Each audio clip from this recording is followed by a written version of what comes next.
My mother was a weaver, and my father was a professor of design at Stanford in the art department, and he was a painter. And I think he was first and foremost, a painter. My brother describes life with my family as a treasure hunt, and it really was. It was all about beauty and the support of art. Really, for both my brother and I, we could have done anything we wanted, of course. Our parents were so supportive, but to be creative people was really what they hoped for and what they nurtured in us. It was really encouraged in my family that you explore as much as you can for as long as you can before you arrive at what you're going to do. In college, I studied everything from anthropology to music to design and art, and worked mostly, my major was in graphic design. I went on to work for architects. I worked for Skidmore, Owings & Merrill for 6 years in the San Francisco office, developing pattern, textiles, color, and then I took a funny turn. I was doing graphic design and got a call from a man in Los Angeles who was designing water features, but doing things with water that you've never seen before. It was amazing.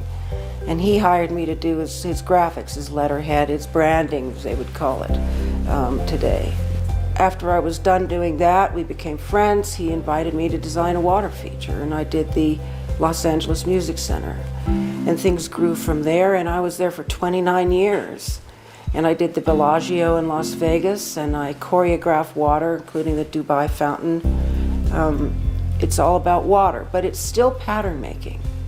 And that's really where I always was. So the jewelry work is pattern. It's just a scale difference, really. It goes from really big to really tiny and intimate, but it's still pattern making. It started as a hobby.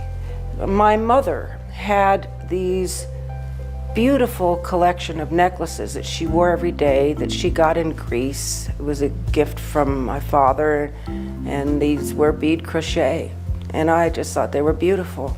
And I heard about a class at a local bead shop where I lived in San Francisco that was teaching you how to do this. So I spent the 2 hours just to learn the basics, and then it took me many years, at least 6 years, I think, to practice and get it to a point where it was presentable to a gallery like Patina Gallery here in Santa Fe. It became very serious, but it didn't start out that way. And I learned from it that you can do some very rich, it's like mosaic, little tiny units of different color that come together to create a larger expression or whole. Over the years, color has become the most important single element. I adore color. And I learned from my father and from others about approaches to color, quiet color, vibrant spectral color. Color can be used to express a kind of point of view, dressiness or a more casual, lively quality. And color can create fabulous progression and transition. At the fountains of Bellagio, transition is a kinetic thing. The fountains move. So the transition is over time. It's like dance. With the bead crochet, the transitions happen as you move along a necklace. And you can design them in such a way that you can double a necklace and get a very different one side to the other. It can make it look like you're wearing two necklaces. The wearer, who makes really their own, has some fun decisions to make. Do they want to emphasize, what passage in the piece do they want to emphasize? And that's all about color. The pattern is determined in the strand or the thread with the beads on it. Then when you crochet it into the rope, that is just an issue of craft. There's no design, there's no creative work that's done in the actual crocheting part. The crochet is just about high-level craft and getting it as nicely made as possible. After all these years of doing it, I'll crochet 2 inches and think, oh, this is going to be a beautiful necklace. And then it'll be 8 inches and I'll think, I don't like this.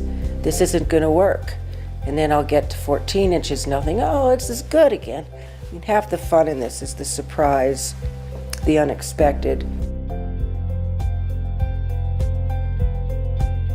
I think it's important to me to be uncompromising at this point, to not to change or alter the work to accommodate a client or a condition, but to do what really seems to work well to me. And I'm doing that, and I'm having a blast. I'm having a wonderful time. I love my studio here in New Mexico. It's so beautiful, and so that's a kind of goal that I feel I've already achieved, and I just want to keep going.